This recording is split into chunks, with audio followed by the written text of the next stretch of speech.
Salut tout le monde, je m'appelle Kelly. Je suis sûre que vous serez très surpris de découvrir mon âge. Vous me donnez combien? Je parie que vous avez tort. J'ai peut-être l'air d'avoir 50 ans. Mais en fait, je n'ai que 15 ans. Oui, j'ai bien dit 15 ans. Le plus bizarre, c'est que quand je suis née, je ressemblais à une octogénaire. Je ressemble à ça parce que je rajeunis chaque année. Et pas qu'en apparence, ma santé est aussi celle d'une personne âgée. Tout comme mon physique, mes organes internes sont vieux aussi. Mais heureusement, ils rajeunissent aussi de jour en jour, parce que je suis atteinte d'une maladie génétique très rare. On m'a dit qu'une personne sur 20 millions en est atteinte. La population mondiale étant d'environ 8 milliards, il y a tout au plus 400 personnes qui en sont atteintes. Cependant, beaucoup meurent jeunes, car cette maladie comporte de nombreux risques pour la santé. Comme je l'ai déjà dit, notre apparence, mais aussi nos organes sont plus âgés. On a des maladies que les gens ont généralement lorsqu'ils sont plus âgés. C'est pour ça que, selon les scientifiques, c'est un miracle que j'ai pu atteindre l'âge de 15 ans. Et c'est grâce à mes parents, qui sont tous deux médecins. J'ai réussi à survivre si longtemps grâce à leur travail acharné et au progrès de la médecine. Je pense que ma vie, que je vais vous raconter, est très inspirante à bien des égards. Comme je viens de le dire, mes deux parents sont médecins. Ils ont commencé à se fréquenter à l'université, mais comme les études de médecine sont longues, ils n'étaient pas pressés de se marier. Ils ont décidé d'avoir un enfant quand ils ont été plus âgés, car ils étaient très occupés par leur travail. Ma mère a eu une grossesse normale à terme malgré son âge. Elle n'a rencontré aucun problème. Enfin, jusqu'à ma naissance. Tout le monde a été choqué en me voyant, parce que je ressemblais à une octogénaire.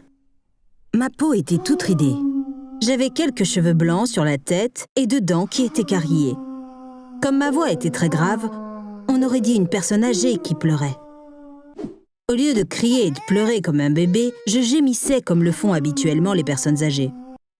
Les tests ont montré que mes organes étaient également usés, comme mon apparence. Mon cœur n'était pas très fort, mes os étaient trop faibles, mes poumons, mes reins, mon foie et tous mes organes étaient en très mauvais état, comme s'ils étaient usés par les années. Comme c'est une maladie très rare, ils n'ont pas pu en trouver la cause au début. Après des recherches intensives, mes parents ont appris qu'il s'agissait d'une maladie génétique et qu'il n'existait aucun traitement. Ils ont quand même eu de longues conversations avec des experts en la matière. À la suite de ces conversations, ils ont compris que le seul remède à ce problème était le temps. Selon les médecins, il y avait une forte probabilité que je développe un diabète, de l'hypertension ou un cancer, des maladies courantes chez les personnes âgées. Mais si je restais en vie, je passerais par un processus de vieillissement inversé. Que signifie vieillissement inversé? Normalement, les gens vieillissent un peu plus chaque jour. Mais c'est le contraire qui m'arriverait. Je rajeunirais de jour en jour. Apprendre ça a donné de l'espoir à mes parents. Ils feraient de leur mieux pour me garder en vie le plus longtemps possible et ainsi me permettre de rajeunir. Et heureusement, ils ont réussi à le faire jusqu'à présent. Vous avez dû le deviner, j'ai eu une enfance très difficile. Je ne parle pas seulement de tous les problèmes de santé. Je m'y suis habituée avec le temps. Ce qui m'a fait souffrir, c'est que les autres enfants restaient loin de moi. Il y a beaucoup de choses que je ne peux pas oublier. Comme la fois où ma mère et moi sommes allés au centre commercial. J'avais 5 ans, mais je ressemblais à quelqu'un qui avait 70 ans. Ma mère m'a emmenée dans l'aire de jeu pour enfants. Il y avait une piscine à balles avec 2 filles dedans. Elles lançaient des balles, s'amusaient. Au début, elles ne m'ont pas remarqué. Alors je suis entrée, j'ai pris une balle et je l'ai lancée vers elles. Quand elles m'ont enfin vue, elles ont crié et ont quitté la fosse à balles en pleurant. J'étais si jeune, je ne comprenais pas pourquoi je les faisais fuir. Bien sûr, maintenant je ne leur en veux pas. Imaginez ça. Je faisais leur taille, j'agissais comme elles, mais je ressemblais à leur grand-mère. C'était tellement normal d'avoir peur de quelqu'un comme ça. Mais comme je n'avais pas conscience de ça, j'ai tellement souffert du fait que tous les enfants me fuyaient et de ne pas avoir d'amis à cause de mon apparence. En vieillissant, je commençais à paraître plus jeune, mais je ressemblais encore à une femme de 60 ans quand j'avais 10 ans. Mes cheveux étaient encore blancs comme neige. Heureusement, les rides sur mon visage et mes mains disparaissaient de jour en jour. Et surtout, je n'avais plus autant de problèmes de santé. Pour commencer à avoir l'air normal, tout ce que j'avais à faire était de survivre, parce que chaque matin, je rajeunissais. Et puis à ce moment-là, mes amis m'avaient accepté tel que j'étais, donc j'allais aussi mieux émotionnellement. Bien sûr, il y avait toujours quelques tocards que ça amusait de se moquer de moi. À l'école, il y avait un groupe de garçons qui étaient obsédés par moi. Ils trouvaient toujours un moyen de venir m'embêter. Par exemple, quand je parlais avec quelqu'un, ils venaient dire « Pardon, parle plus fort, je ne t'entends pas !» en imitant une personne âgée. Ou bien ils se moquaient de moi en montrant la pomme devant moi à la cantine et en disant « Est-ce que tu as des dents pour manger cette pomme ?» Je ne répondais pas parce que tout ce qu'ils voulaient, c'était que je réagisse. J'ai décidé qu'il était inutile de m'énerver contre eux. Quand mes amis ont commencé à les menacer, ils ont fini par arrêter. L'année dernière, il s'est passé un truc drôle. Une fille plus jeune est venue me voir. D'abord, elle s'est excusée de me déranger. Puis elle a dit « Notre prof d'histoire nous a donné un devoir sur la Seconde Guerre mondiale. Où étiez-vous pendant la guerre ?»« De quoi vous souvenez-vous ? Je peux vous interviewer. » Vous avez compris. Elle pensait que j'étais vraiment vieille. Au début, je pensais qu'elle se moquait de moi. Mais quand j'ai vu qu'elle était vraiment sérieuse, j'ai éclaté de rire. Vous avez peut-être calculé avec ce que je vous ai dit jusqu'à présent que tous les 5 ans, j'ai 10 ans de moins. J'aurais l'air d'avoir 40 ans quand j'en aurai 20. À 25 ans, j'aurais l'air d'en avoir 30. Et à 30 ans, j'aurais l'air d'une jeune fille de 20 ans. Jusque-là, ça a l'air bien. J'ai hâte que ces jours-là arrivent. Mais que se passera-t-il après ? C'est ça qui me fait vraiment peur. Quand j'aurai 35 ans, je ressemblerai à une jeune fille de 15 ans. À 40 ans, j'aurai l'air d'en avoir 10. Et à 45, je ressemblerai à une enfant de 5 ans. Tout sera inversé. Mes pères commenceront à me fuir parce que je ressemblerai à leurs enfants. Bien sûr, même si physiquement je ressemblerai à une enfant, mentalement, je serai toujours une adulte. Peut-être que grâce à ça, ils continueront à me traiter normalement, comme une personne de 40 ans. Il semble que j'aurai des problèmes très intéressants dans ma vie en vieillissant. Par exemple, je veux faire médecine et devenir médecin comme mes parents. Pensez-y, vous prenez rendez-vous à l'hôpital. En entrant dans la chambre, vous voyez un enfant de 8 ans portant une blouse blanche. Quand je dirai au patient « Bonjour, parlez-moi de ce qui vous tracasse », je ne pense pas qu'ils me parleront comme si tout était normal. Maintenant que j'y pense, je suppose qu'être médecin n'est pas le meilleur choix de carrière pour moi. Un autre problème futur est lié au fait d'avoir des enfants. Imaginez juste un instant être mon enfant. Votre mère ressemble à une petite fille, bien qu'elle parle et agisse comme une adulte. Comment le vivriez-vous ? Je ne peux même pas l'imaginer. Pensez-vous que mon enfant me prendra au sérieux quand je lui dirai « Fais tes devoirs, finis ton assiette » ou « Assez de jeux vidéo pour aujourd'hui ». Comment va-t-il gérer le fait que je rajeunisse en vieillissant ? Aimera-t-il avoir une mère qui semble avoir le même âge que lui ou est-ce que ça le dérangera ? Et la vraie question est, que se passera-t-il quand j'aurai 50 ans ? D'après les calculs, je ressemblerai à un bébé à cet âge-là. En réalité, on ne sait pas si c'est ce qui va se passer. Car personne dans ma situation n'a jamais vécu aussi longtemps. Mais comme je suis en bonne santé, il y a de fortes chances que je vive jusqu'à 50 ans. Je me demande ce qui se passera. Ça m'intrigue. Par exemple, vais-je perdre ma capacité à marcher parce que j'aurai les caractéristiques physiques d'un bébé ? Et aussi, puisque les bébés ne parlent pas, devrais-je réapprendre à parler ? Il y a des centaines de questions dont personne ne connaît encore les réponses. Je ne peux y répondre qu'en restant en vie. D'ailleurs, il y a un film qui parle de ma maladie. Il est un peu vieux, donc vous ne l'avez peut-être pas vu. C'est l'étrange histoire de Benjamin Button.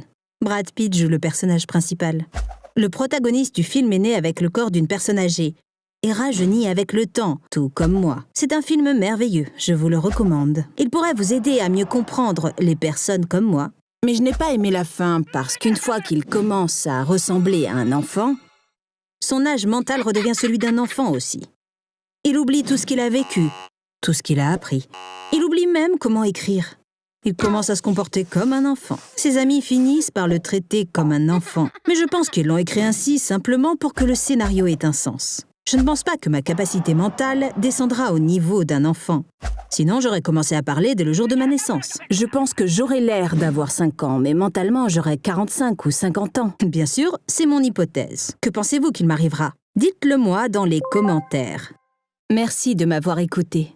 Vous pouvez vous abonner à cette chaîne dès maintenant, si vous souhaitez être averti lorsque de nouvelles vidéos sont postées. Et si vous avez aimé mon histoire, n'oubliez pas d'aimer cette vidéo. Au revoir. Salut tout le monde, je m'appelle Amélie, j'ai 13 ans. Ma vie est plutôt étonnante. Un sans-abri m'a adoptée. J'ai hâte du jour où je pourrai l'appeler papa. Comment cela est-ce possible? Après avoir entendu mon histoire, vous la trouverez sûrement incroyable aussi. Je n'ai jamais connu mon vrai père et ma mère est décédée quand j'avais 8 ans. Je ne vais rien dire d'autre sur mes vrais parents parce que parler d'eux me rend vraiment triste. Donc oui, je suis devenue orpheline quand j'étais petite. Je n'avais pas de proches qui pouvaient me prendre en charge, alors on m'a envoyée vivre dans un orphelinat. On ne les considère pas comme des endroits agréables, mais les autres enfants et moi-même étions plutôt heureux. Imaginez un groupe d'enfants vivant ensemble. On jouait tout le temps. Il y avait une école, alors on étudiait aussi ensemble. Peut-être qu'on s'entendait tous parce que nous étions tous là pour la même raison. La plupart des gens qui y travaillaient et qui s'occupaient de nous étaient gentils. Ça allait bien, mais la plupart des enfants voulaient quand même être adoptés. Nous en rêvions. Imaginez un peu ça. Une famille vient, rencontre certains des enfants et puis en choisit un qui ira vivre avec eux. Seuls 4 ou 5 enfants avaient cette chance chaque mois. Nous étions tous jaloux de ceux qui étaient adoptés. Vous savez quelle était la principale raison de notre jalousie? Parce qu'ils pouvaient appeler 2 personnes papa et maman.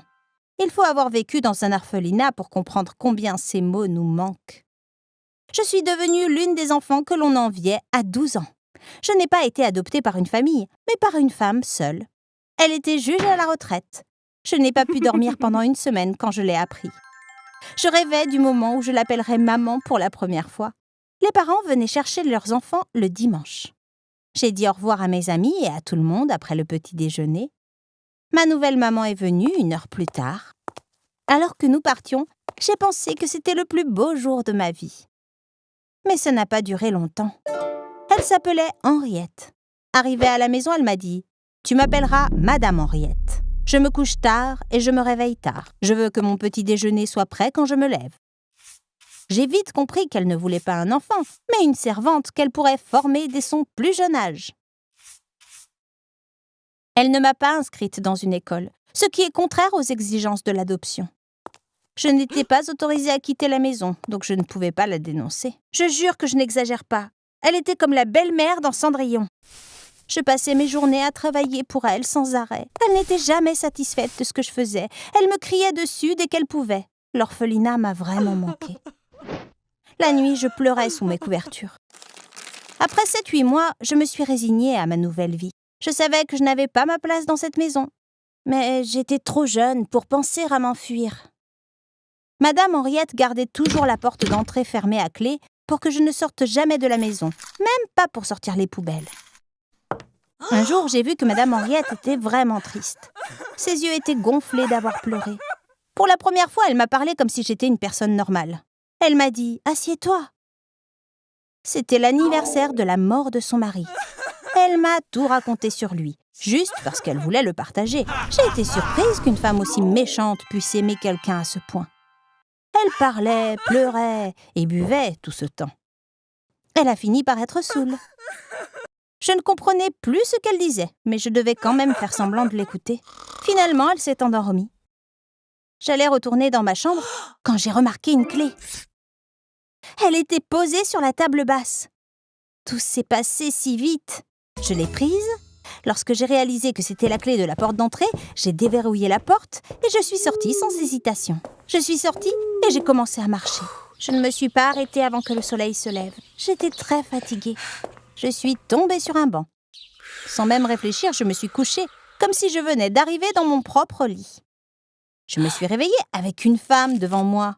Ses vêtements étaient vieux et sales. Elle avait déjà enlevé une de mes chaussures et essayait de prendre l'autre.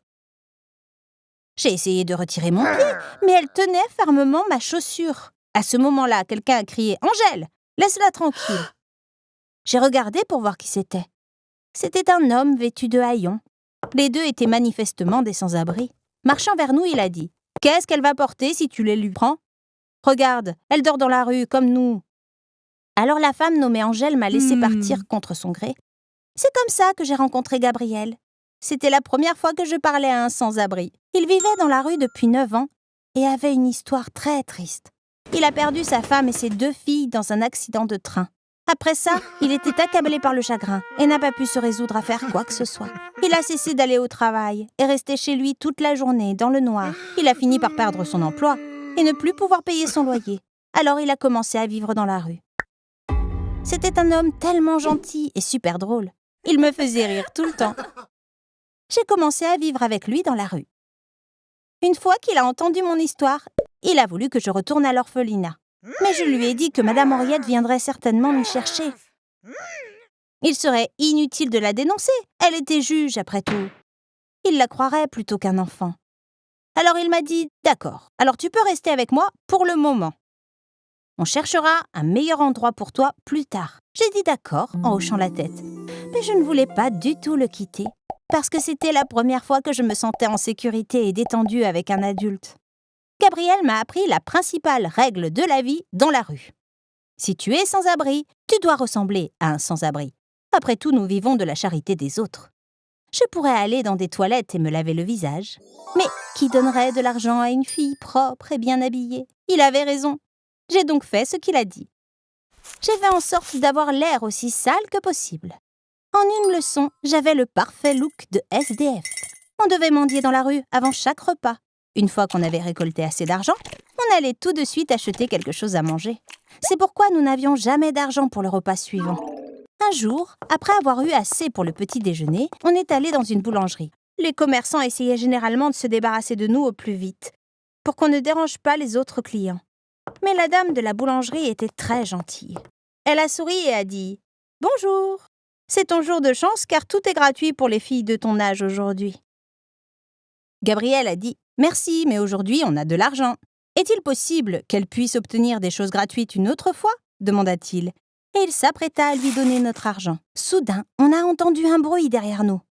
On s'est retourné pour voir ce qui se passait et on a vu qu'un client plus âgé était tombé. La femme a sorti son téléphone, paniquée. Le vieil homme était par terre, ne bougeant pas. Gabriel a posé sa tasse sur le comptoir et s'est agenouillé à côté de l'homme. Il a touché le cou de l'homme avec sa main. Il a fermé les yeux et s'est mis à compter. Puis il a joint ses mains et a appuyé sur la poitrine de l'homme. À ce moment, la boulangère a dit « Ne le touchez pas, j'ai appelé une ambulance. C'est à un médecin de le faire. » Gabriel lui a dit « Je suis médecin. Son pouls est d'environ 20. On ne peut pas attendre l'ambulance. On doit agir maintenant. » Et il a continué à appuyer ses mains sur la poitrine de l'homme. Ce vieil homme a eu beaucoup de chance que Gabriel soit là. Il ne m'avait jamais dit en quoi consistait son travail, alors j'ai été surprise d'apprendre qu'il était médecin. En fait, il était neurochirurgien, mais bien sûr, il savait quoi faire quand quelqu'un faisait une crise cardiaque. Plus tard, il m'en a plus dit sur son ancienne vie. Un jour, il a dû aller dans une autre ville pour une opération. Mais son anniversaire était le lendemain. Sa femme et ses enfants ont donc décidé de le surprendre en prenant le train pour venir le voir. Et vous connaissez la suite. La boulangère a refusé de nous laisser payer. Gabrielle a insisté, mais elle a dit « C'est votre jour de chance. Tout est gratuit pour celui qui sauve la vie de quelqu'un aujourd'hui. » Nous avons fini par faire sa connaissance ce jour-là. Elle s'appelle Céline. Je la trouve aussi drôle que Gabrielle. Elle vit avec sa mère.